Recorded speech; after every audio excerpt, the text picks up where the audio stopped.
முதல் வார்த்தையை பேச எனக்கு ஆண்டவராகிய இயேசு கிறிஸ்து தந்ததுக்காக நன்றி. அன்பு சகோதரர் சகோதரிகளே, தாய்மார்களே, ஆண்டவராகிய இயேசு கிறிஸ்து உங்களையும் நல்லா பேசுவார், ஆசீர்வதிப்பார்.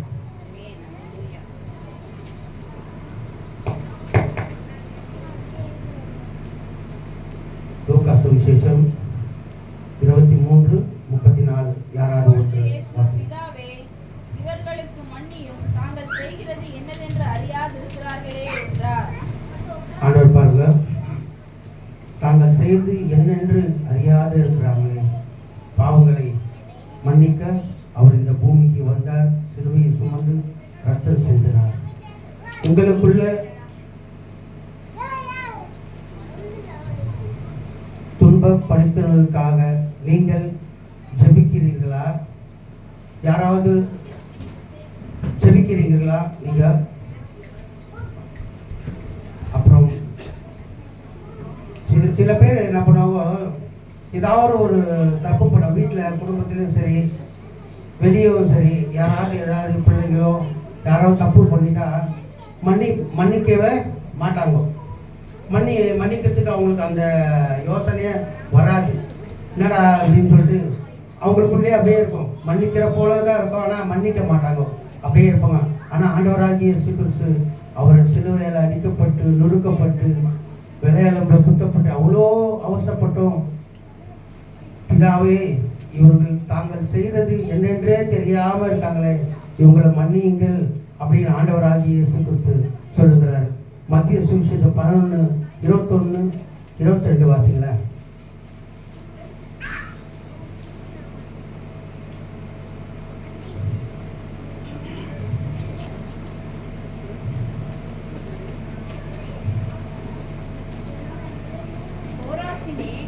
ஐயோ, பெத்சாயிதாவே, உனக்கு ஐயோ!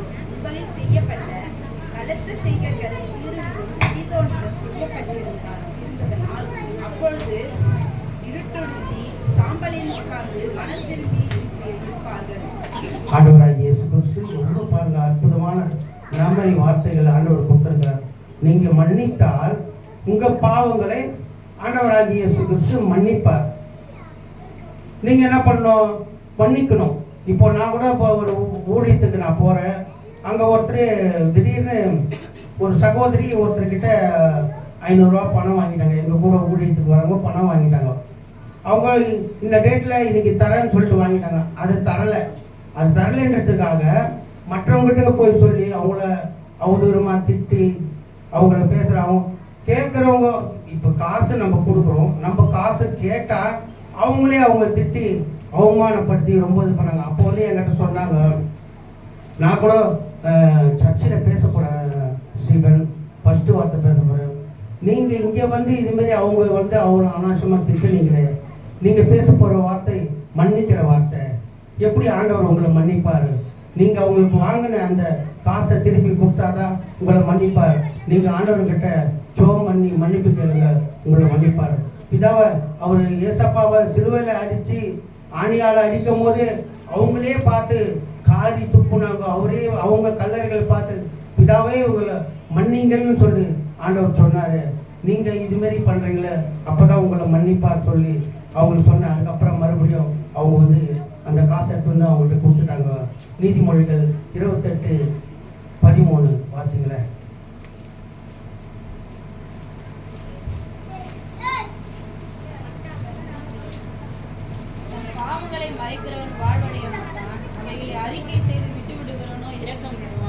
பார்த்தீங்களா?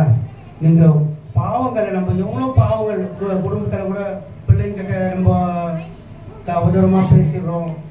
நம்ம சபையில் நம்மளுக்குள்ள ஒரு ஏதாவது பாஸ்டர் சொல்லிட்டாருன்னா அது மனசுலேயே வச்சுன்னு இப்படி சொல்லிட்டாரு அப்படி சொல்லிட்டாரு. நம்ம அதுவும் ஒரு பாவம் தான். நம்ம ஒரு குழந்தைங்கள இப்படி எதனா ஒன்று திட்டினாலும் பேசினாலும் அதுவும் ஒரு பாவம் தான்.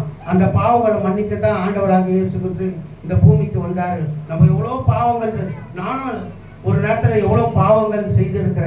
ஒரு காலத்தில் சிகரெட்டு பிடிப்பேன், ராபோஜன் எடுத்துகிட்டு போய் சிகரெட்டு பிடிப்பேன். இப்படிலாம் நான் எவ்வளோ பாவங்கள் எவ்வளோ பண்ணி கொண்டிருந்தேன். அதுக்கப்புறம் ஆண்டவராகிய இயேசு கிறிஸ்து என்னையும் ஒரு சுவிசேஷம் செய்கிற ஊழியக்காரராக மாற்றி இன்னும் மத்தியில் இந்த வார்த்தைகளை பேச வைத்திருக்கிறார். ஆண்டவர் ஆண்டவராகிய இயேசு கிறிஸ்துவின் நாமத்துக்கு மகிமை உண்டாவதாக. இயேசு போலவே வாழ்வோம். அவர் நாமம் அழியாத என்றும் மறப்போம், மன்னிப்போம். அவர்